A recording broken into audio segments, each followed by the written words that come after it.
સમાજ માટે જીવો, બીજા માટે જીવો. બીજાનું કરશું તો ભગવાન આપણું કરશે. એટલે તમામ માણસોને એવું શિખામણો આપવામાં આવે છે કે તમે બીજા માટે જીવો.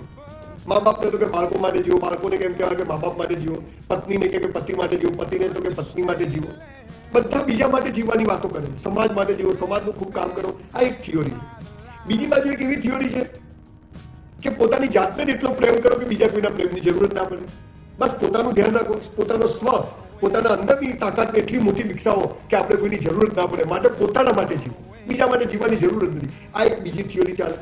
એક થિયરી એમ કહે છે કે બીજા માટે જીવો, એક થિયરી એમ કહે છે કે પોતાના માટે જીવો. હવે તો કરવું શું? બહુ સરળ વાત છે, પણ જ્યાં સુધી ખબર ના હોય ત્યાં સુધી આનો જવાબ મળતો નથી. અને આપણે પહેલા મુર્ગી કે પહેલા ઈંડું, આમાંથી બહાર જ આવી શકતા નથી. મુર્ગી વગર ઈંડું નથી, ઈંડા વગર મુર્ગી નથી. એવી જ વાત અહીંયા આગળ કંઈક છે. સમાજ માટે જીવો, પરિવાર માટે જીવો, બીજા માટે જીવો, બાળ બચ્ચાઓ માટે, પતિ પત્ની માટે જીવો, બધું બરાબર, પણ પહેલા પોતાના માટે જીવો. પોતાનો સ્વ એટલે મારું પોતાનું વ્યક્તિત્વ ધીરે ધીરે ધીરે એટલું વિસ્તરતું જાય કે મારા સ્વની અંદર જ મારો પરિવાર આવી જાય, મારો સમાજ આવી જાય, મારો દેશ આવી જાય, મારી દુનિયા આવી જાય. તો આ સ્વને વિકસિત કરવો એટલે શું? પહેલા ભૂખ્યા પેટે ભજન ના થાય. હું દુઃખી આવીશ તો હું કોઈને સુખી નહીં કરી શકું. મેં મારી જ સેવા નહીં કરી તો હું બીજા કોઈની સેવા નહીં કરી શકું. એટલે સૌથી પહેલું કામ જો કોઈ કરવા જેવું હોય તો પોતાની જાતને જ એટલો પ્રેમ કરવો, પોતાની જાતની જ એટલી સેવા કરવી. અભિમાન નહીં, અહંકાર નહીં, પણ પોતાની જાતને જ એ લેવલે લઈ જવી કે ધીરે ધીરે મને એમ થાય કે યસ, મારી સાથે મારી પત્ની, મારી મા, મારા બાળકો, મારો સમાજ, મારો દેશ, મારું રાત બધું જ આવી જાય. અને એમ કરતા કે વસુદેવ કુટુંબકમની ભાવના પેદા થઈ જાય. એટલે કબીરનો જે દોહો છે કે બુંદ સમાઈ સાગર મેં, એક બુંદ પોતાનું અલગ અસ્તિત્વ ઊભું કરવા જશે તો ક્યારે નહીં થાય, સુકાઈ જશે, મરી જશે. પણ આ બુંદ જો સાગરમાં સમાઈ જાય છે તો પોતે આખો સાગર બની જાય છે અને સાગરની તાકાત એની પોતાની બની જાય છે. એમ એ સમજ આવી જાય કે હું એકલો જીવીશ, મારા પોતાના માટે જીવીશ, મારી જાતને ખુશ કરીશ. એમ સમજતા સમજતા તમને ધીરે ધીરે એ અહેસાસ થતો જશે કે યસ, આ બધું જ મારું છે અને મારે બધા માટે જીવવાનું છે. એટલે બધા માટે જીવવાનું એ પહેલી વાત છે, હું મારા પોતાના માટે જીવીશ, હું મારી જાતને ખુશ રાખીશ. અને જ્યારે તમે આ કરો છો તો તમારો સ્વ એટલે પોતાની જાત જ એટલી વિસ્તરતી જાય છે કે ધીરે ધીરે ધીરે આપણને એમ થાય કે ચલો ને, મારા પરિવારને પણ ખુશ રાખું, મારા સમાજને પણ ખુશ રાખું. અને એમ કરતા કરતા એક વિરાટ વ્યક્તિત્વ, સરદાર વલ્લભભાઈ પટેલ જેવું કે ગાંધીજી જેવું એક વિરાટ વ્યક્તિત્વ બનતું જાય છે કે જ્યાં તમામ લોકો પહેલા પોતાના માટે જીવતા હતા. એમને સમાજ, દેશ જાય, ચૂલામાં જે કરવું એ કરે, આપણે વકીલાત કરો, આપણી પ્રેક્ટિસ કરો, આપણો પરિવાર, પણ નહીં. એક લેવલ એવું આવી જાય છે કે ધીરે ધીરે ધીરે તમારું અસ્તિત્વ એટલું વિસ્તરતું જાય છે, આપણે એટલા મોટા થઈ જઈએ છીએ કે બધા જ અંદર આવી જાય છે. અને ત્યારે વિવેકાનંદો પેદા થાય છે, ત્યારે ભગતસિંહ પેદા થાય, ત્યારે સરદાર પટેલ પેદા થાય છે, જ્યારે ગાંધીજી પેદા થાય, ખાન અબ્દુલ ગફ્ફાર પેદા થાય છે. અને ત્યારે જીવન જીવવાની જે મજા આવે છે. અને એના માટે તો પૃથ્વી પર આવ્યા છે. કૂતરા બિલાડાની જેમ એક ગલીમાં 5-7 વર્ષ જીવીને મરી નથી જવાનું 2-5 બચ્ચા પેદા કરી. પણ આ સમગ્ર અસ્તિત્વમાં લોકો આપણને સરસ રીતે ઓળખે. અને કેવી રીતે ઓળખે? આપણા કામથી ઓળખે. તો આની શરૂઆત કેવી રીતે કરવી? હું મારી જાતને મસ્ત રાખીશ, મારી જાતને બેસ્ટ રાખીશ. મારી જાત બેસ્ટ હશે તો મારું ઘર, મારી ઓફિસ, મારો સમાજ બધું થતું જશે. એટલે એકની એક વાત રિપીટેડલી હું એટલા માટે કરું છું કે આ સ્વને, પોતાની જાતને પ્રેમ કરવો, પોતાના માટે જીવવું. અને બીજી બાજુ કહે છે કે સમાજ માટે જીવવું. પણ પોતાની જાત માટે જીવતા જીવતા તમે એ લેવલે પહોંચી જશો કે સમાજ તમારો બની જશે. તમને ખબર જ નહીં. સમાજ એટલે હું વાણીઓ પટેલ બ્રાહ્મણની વાત નથી કરતો.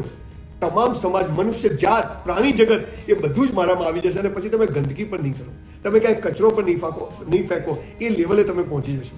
તમે કોઈના બી ઘરે હશો, તમે હોટલમાં જશો, તમે પંખો બંધ કરશો કે આ બધું જ હવે મારું થઈ ગયું છે. અને એ કરવા માટે પોતાની જાતને પહેલા તૈયાર કરવી પડશે. અને તૈયાર કરવાનો રસ્તો શું છે? એનો રસ્તો શું છે કે હું મારી જાતને દુઃખી નહીં કરું, મારી જાતને પહેલા બિલકુલ ખુશ રાખીશ. અને એનો કોઈ ચાન્સ હું નહીં છોડું. અને હું જ્યારે ખુશ, અને અહીંયા બહુ પાતળી લાઈન છે કે સ્વાર્થી બની જવું. હા, સર્ટન લેવલ સુધી સ્વાર્થી બનવું હું ચોક્કસ કહું છું.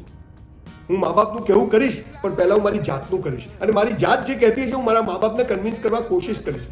હું એક પતિ છું તો મારી પત્ની પછી પહેલા હું, પણ હું મારી પત્નીને કન્વિન્સ કરીશ કે જો આના પાછળનો હેતુ આ છે. નહીં તો તમે બધાથી અટણા પડી જશો, બધાથી જુદા પડી જશો. એટલે પરિવારને સાથે લઈને જીવવું છે, સમાજને સાથે લઈને જીવવું છે. પહેલા પોતાની જાતને લોખંડી પુરુષ સરદાર પટેલની જેમ તૈયાર કરવી પડશે. ગાંધીજીની જેમ સમાજના નાનામાં નાના માણસને પણ સાથે લઈને ચાલવાની આપણી ભાવના ત્યારે જ થશે જ્યારે આપણે નાનામાં નાનું કામ કરતા શરમાઈશું નહીં. ગમે તેવું કામ, કોઈ કામની શરમ હોતી નથી. અને આ ભાવના જ્યારે આવે છે ત્યારે આપણો સ્વ આઈ એટલો મોટો થઈ જાય છે કે આઈની અંદર આખી દુનિયા આવી જાય છે. બાકી આપણે સમાજ સેવા કરશું, લોકો માટે કરશું, આપણું ઘર ખેદાન મેદાન થઈ જાય, પૈસા કમાવાના ઠેકાણા ના હોય, એવું કશું એવા કોઈ લોકોએ દુનિયામાં બહુ દાંદરો મારી નથી. પણ એક વાત છે કે આ દુનિયાએ પૈસાદાર લોકોના સ્ટેચ્યુ નથી બનાવ્યા, આ દુનિયાએ પૈસાદાર લોકોને મોટા નથી કર્યા, આ દુનિયાએ કબીર જેવા લોકોને, નાનક જેવા લોકોને, જે લોકોએ સમાજને કંઈક કોન્ટ્રીબ્યુટ કર્યું, પણ ક્યારે કર્યું? મોહમ્મદ પૈગંબર જેવા લોકોને, બહુ નાનો માણસ પણ જેને એને ઈશ્વરે એની ઉપર જ બધું જ્ઞાન ઉતારી અને એક ઇસ્લામ જેવો ધર્મ આ દુનિયાને આપ્યો. દરેક માણસે પોતાની જાતનો સ્વ એટલો મોટો કરવાનો છે કે એને ખબર જ ના હોય કે આની અંદર ધીરે ધીરે બધું સમાતું જશે અને એક દિવસ આપણે પોતે એવું વિરાટ વ્યક્તિત્વ બની જઈશું. મહાવીર સ્વામી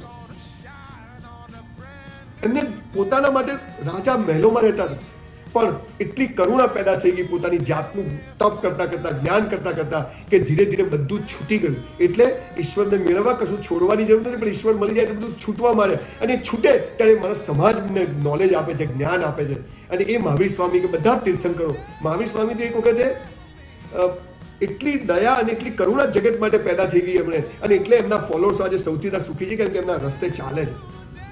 અડધું કપડું હતું ને અડધું કપડું એક ઝાડ ઉપર કાંટા ઉપર ફસાઈ ગયું, એને ઉપર થોડાક ફૂલ આવેલા હતા, તો એમને એમ થયું કે સાલું આ ફાડીશ તો આની ઉપર જે ફૂલો બેઠા છે એ પડી જશે. આટલી સૂક્ષ્મ દયા, આટલી નાની પણ હિંસા નથી કરવી, અને એમને એ કપડું ફાડી નાખ્યું, અડધું એની ઉપર અડધું એમની ઉપર, અને અડધું હતું એ પડી ગયું અને મહાવીર થઈ ગયા. મહાવીર નગ્ન થયા માટે ભગવાન નથી મળ્યા, ભગવાન મળ્યા એટલે બધું છૂટી ગયું. આવી નાની નાની વાતોથી જીવન જીવાય છે. એટલે આપણી જાત માટે આપણી જાતને જે લેવલે તૈયાર કરવી છે. દરેક માણસ બહુ નિમ્ન કક્ષાએ પેદા થાય છે, પણ દુનિયામાં આવી, સમાજમાં આવી, પોતાની જાતને ધીરે ધીરે ધીરે એ લેવલે લઈ જવાની છે કે સમગ્ર અસ્તિત્વ એના માટે કામ કરતું થઈ જાય. એટલે હાથ જોડીને વિનંતી કરું છું કે પહેલા પોતે ખુશ રહો, પોતાની જાતને અપ ટુ ડેટ રાખો, પોતાની જાતને જ્ઞાનથી ભરી દો, પોતાની જાતને વ્યસનોથી મુક્ત કરી અને સરસ રીતે કામ કરો. સત્સંગમાં જાઓ, સાધુ સંત બાબા ફકીર ઓલિયાઓને સાંભળો, એની એક ઓરા હોય છે, અને આ જ્યારે ઓરામાં તમે આવી જાઓ છો એટલે તમારો સ્વ વિકસિત થાય છે. એના માટે કોઈ જ્ઞાન પંડિતાઈની જરૂર નથી, શાસ્ત્રો વાંચવાની જરૂર નથી, ધર્મગ્રંથો વાંચવાની જરૂર, એ તો અંદરથી વિધિન યોર સેલ્ફ થતું હોય છે. એટલે પોતાની જાતને એટલી વિકસિત કરીએ કે તમામ વસ્તુઓ એમાં સમાઈ જાય અને પછી સમગ્ર અસ્તિત્વ માટે આપણે કામ કરતા થઈ ગયા. જેટલા મહાપુરુષો થઈ ગયા, જેટલા સાધુ સંત ઓલિયા ફકીરો થઈ ગયા, એમણે અસ્તિત્વ માટે ત્યારે જ જીવી જ્યારે એમણે પહેલા પોતાના માટે જીવી અને પોતાની જાતને દુનિયાથી બિલકુલ અલિપ્ત કરી નાખી, અને ત્યારે જ બધી વસ્તુ એમના તરફ આવી. એટલે આપણે સંસારી માણસો છીએ, આધ્યાત્મને સાથે રાખી સંસારમાં રહી પણ આપણી જાતને ખુશ રાખવી છે. આપણે તૂટી ગયા છીએ, આપણે થાકી ગયા છીએ, કોઈને કહેશો નહીં. કેમ કે તૂટેલા ઘરની ઈંટો પણ લોકો લઈ જાય છે. આપણી જાતને મજબૂત કર્યા કરવાની, અને એક સમય એવો આવશે કે તમે જોશો કે તમે ક્યાં પહોંચી જશો. એટલે જે કન્ફ્યુઝન છે કે એક બાજુ કહે છે કે સમાજ માટે જીવો અને એક બાજુ કહે છે કે પોતાના માટે જીવો, સમાજ જાય ભાડમાં, આ બંને વચ્ચે બહુ સરસ કોમ્બિનેશન છે કેરીને ગોટલી જેવું, કે પહેલા કેરી કે આંબો, તો બંને એકબીજાના પૂરક છે. એમ સ્વ અને સમાજ એ બંને એકબીજા